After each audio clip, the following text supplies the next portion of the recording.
What is wrong with the mayor-council government? When does the governance transition team plan to define the problem? Why does whatever is broken need fixing? Which side are you on? Which side are you on? All right, folks, so let's go ahead and jump right into our Madison City Council updates. Tryston Gilbert is a local resident city council watcher for the city of Madison. Tryston, thanks for taking the time to talk to us this morning. I really appreciate it. No worries. Good to be back on. I'll try and wrap it up pretty shortly. The biggest news remains by far the possible transition of Madison to a council manager style government. Everything else is pretty business as usual, so I'll go into the details here a bit. Just as a reminder, Madison is currently a council mayor form of government. This separates the council and the mayor into a legislative and executive body. The council passes ordinances, makes all the laws, approves budgets, and so on, while the mayor is the chief executive and he hires the department chiefs, runs the day-to-day operations of the city, in addition to all the other things a mayor is expected to do, such as representing the city at public events, being an advocate to our neighbors, and so on. The petition put forward by Madison Forward is to transition it's to hold a vote, I should say, to transition the government to a city manager or council manager style government. In this one, the mayor becomes the president of the city council and becomes a voting member. He currently does not get a vote, and he's sort of an at-large member who is elected by the whole city instead of just a single district. So he's still different from the other members. And a city manager who would be hired by the entire council would take up the current executive duties, the day-to-day hiring of chiefs and other public employees here in the city, and the managing of daily operations. So there's a lot of drama around this. Maybe drama is not fair. There's a lot of valid criticisms, but I think that I think that there are clips that you can hear both sides from right now. The proponents are saying like having a city manager would free the mayor up to focus on vision and strategic planning. I talked to a friend of mine recently whose father was a city manager before, and he said it tends to like lower the opportunities for corruption because you've got a professional who has to be approved by the entire council. Do you have my clips that I sent? I do. Yeah. We can go ahead and go right into the first one from Kathy Patrick, right? That's the one you wanted to play first? Yeah, she was by far the most measured. Let's go ahead and see what she had to say, Adam. Sure, and hopefully this is the correct one. I would like to read to you from the Alabama Code what it says about public employees and their rights to participate in political activities. Alabama Code 17-1-4, no person in the employment of the state of Alabama, whether classified or unclassified, shall be denied the right to participate in city, county, or state political activities to the same extent as any other citizen in the state of Alabama, including endorsing candidates and contributing to campaigns of his or her choosing.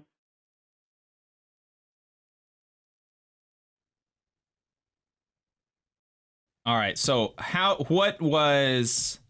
And there is a second clip of her kind of, if we want to go ahead and finish that one. Okay. Because I'm not sure if that was the specific one you were looking for. No, but I'll talk about her. Sure. She's actually very important. That's Dr. Terry Johnson. She's one of the leading figures in the Madison Forward movement, and a lot of the other commenters at the council meetings have been accusing her of all kinds of horrible stuff. But she is currently a public employee. She's a faculty at UAH, and she's on the Madison Planning Commission.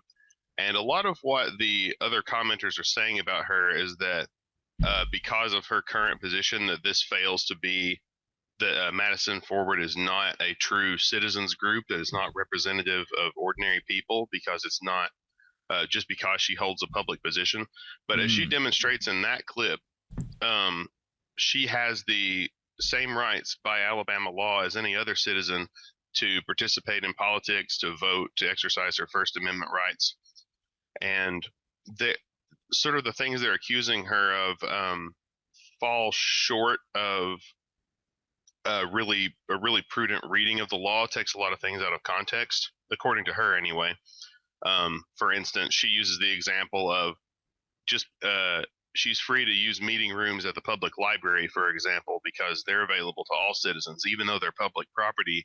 The law forbids her from using public property of which she is a custodian to advance a political cause. But outside of that, she has the same rights as everybody else, and they're accusing her of being like a spearhead of a government conspiracy. Yeah, that's. And we do have a clip here regarding like the AstroTurf accusations. Let's check that out. Why have we spent the last year discussing changing Madison city government to a council manager corporate board? What is wrong with the mayor-council government? When does the governance transition team plan to define the problem? Why does whatever is broken need fixing? Why is Madison Ford, the PAC that is circulating the petition to get a special election arranged to change our government, referred to as a citizens group? They are nothing but an AstroTurf organization. They are not grassroots and do not represent most citizens. They have been created in a deliberate attempt to permanently install a political monopoly government in Madison.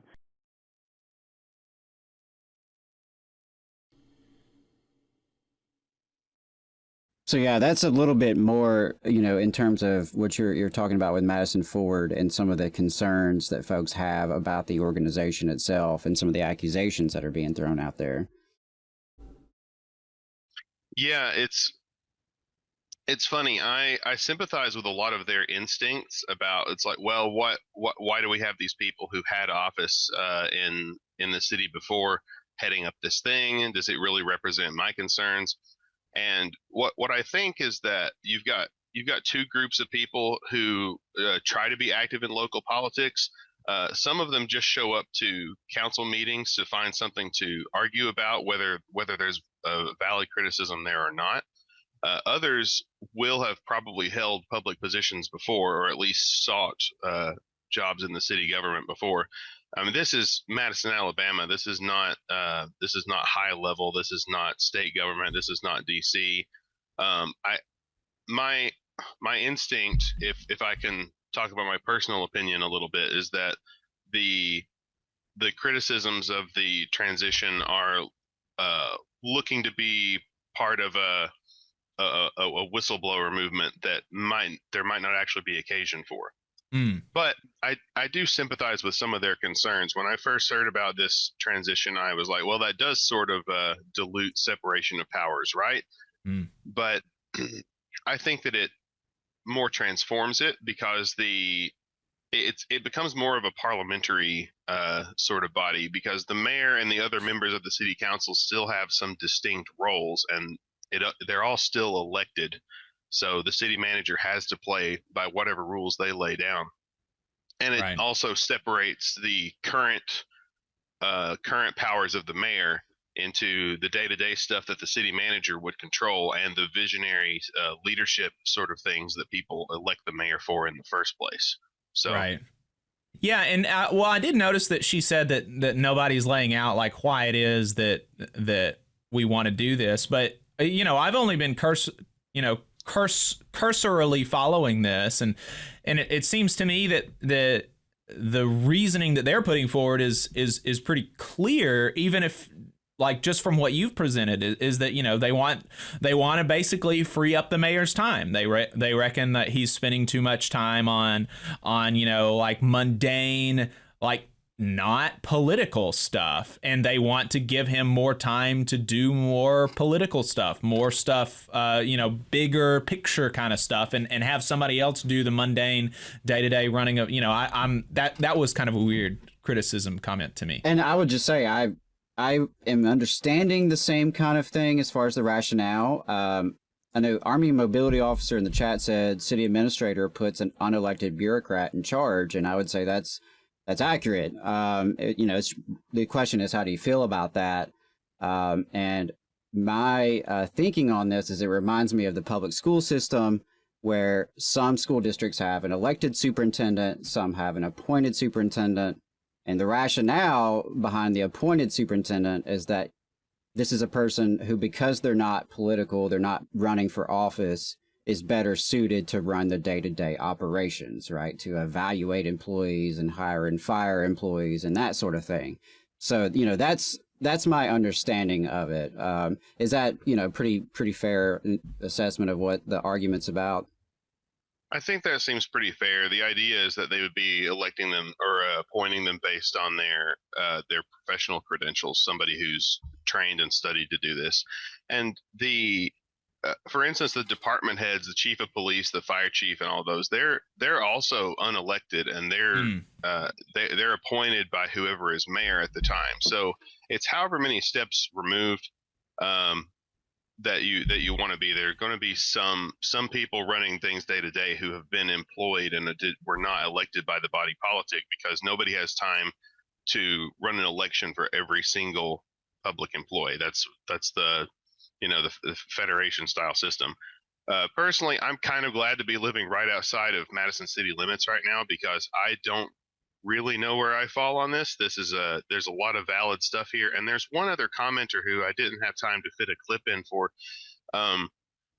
All she had to say was that there's a lot of vitriol, and she wished that the city would put out more reliable information so everybody knew where to look to see what their options in this upcoming vote were. Mm-hmm. So what I really want to express to anybody listening who lives in Madison is to get ready for a vote sometime in early May. They said they should know the date by about March 13th. Arm yourself with knowledge, learn what you need to learn, and then go vote for whatever you think is best for the city. Because I am first time learning about all of this, and it is nuanced to me. Yeah, and we had another clip from that you wanted to play first, and I think we should be able to play it now, from Kathy Patrick about her saying she doesn't speaking about the relative value of a city manager, saying that she doesn't think that government should run like a business, which this is an argument that I'm very much sympathetic to, that government and business are different and they should be run differently. But let's see what she had to say about that.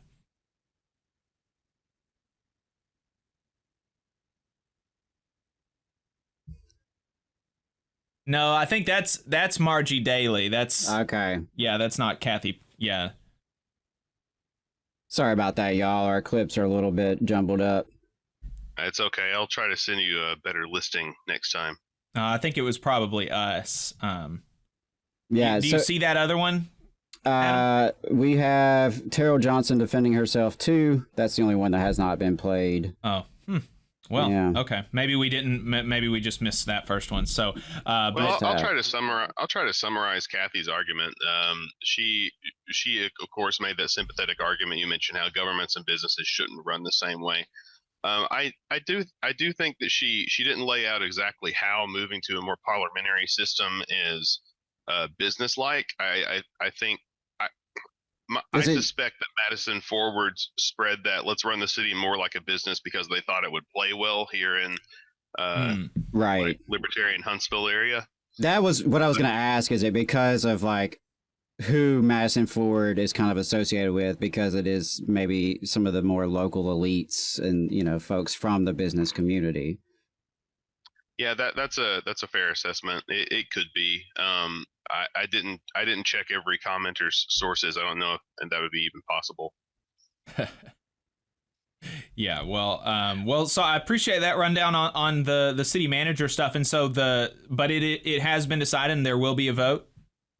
Yes, there will be a vote. It'll be just a whole special election, just like when somebody hops out of office midterm. So that's going to be sometime in early May. If you live in Madison, please educate yourself and be ready for it. Spread the word. More people voting is always a good thing. Yeah.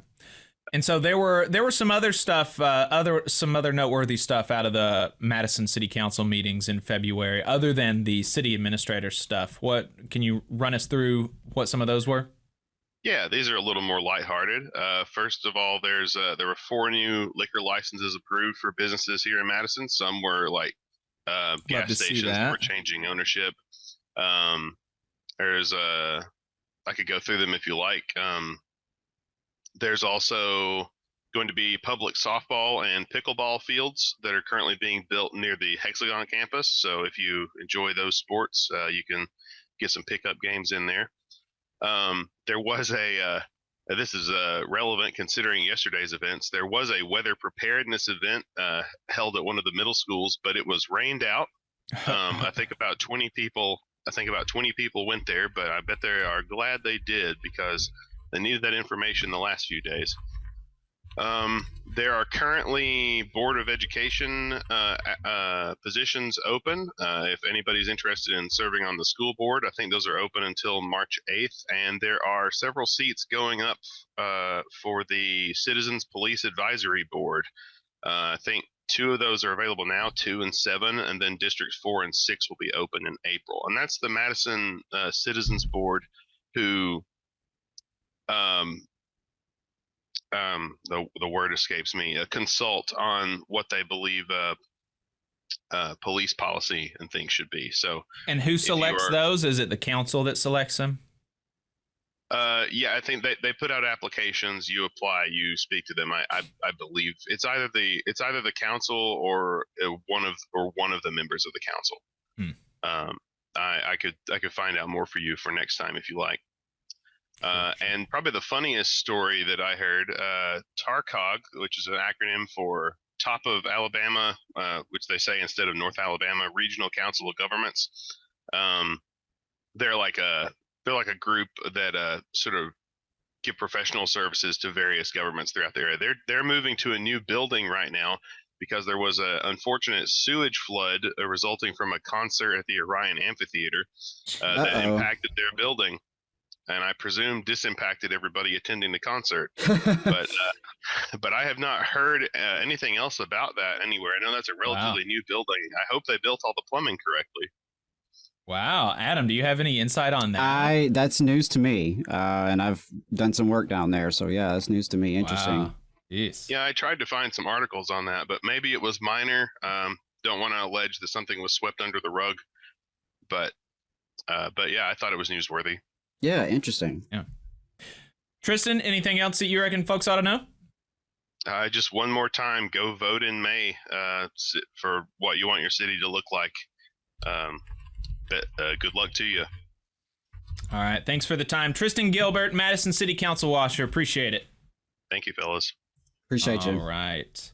Yeah, it's a tough call. I mean, I see both sides of the argument. Like I said, with the school superintendent situation, I can understand the appeal because my instinct, like Tryston's, is to always be for electing folks, right? The more democracy, the better. But, I understand, like, in the context of, public school districts, there's some advantage in having, like, an actual, educator as the superintendent, as opposed to, the most popular Republican in the county, which is what happens oftentimes in districts where it's elected. So you could have someone in charge of educators who's never been an educator. And, obviously they're depending on people's votes. And so that makes the hiring and firing decisions more political. So there's pros and cons each way. But yeah, whoever the citizen who said we should not run government like a business, I definitely agree with that. Yeah. You just saw a clip from the Valley Labor Report. We are live every Saturday morning from 9:30 a.m. till 12:30 p.m. And we pride ourselves on keeping all of our content free to everybody so that we can talk to as many working folks as possible. If you support the work that we're doing, you think that it's important, you think that it's good, then consider making a monthly contribution to the project, and you can do that on our website, tvlr.fm.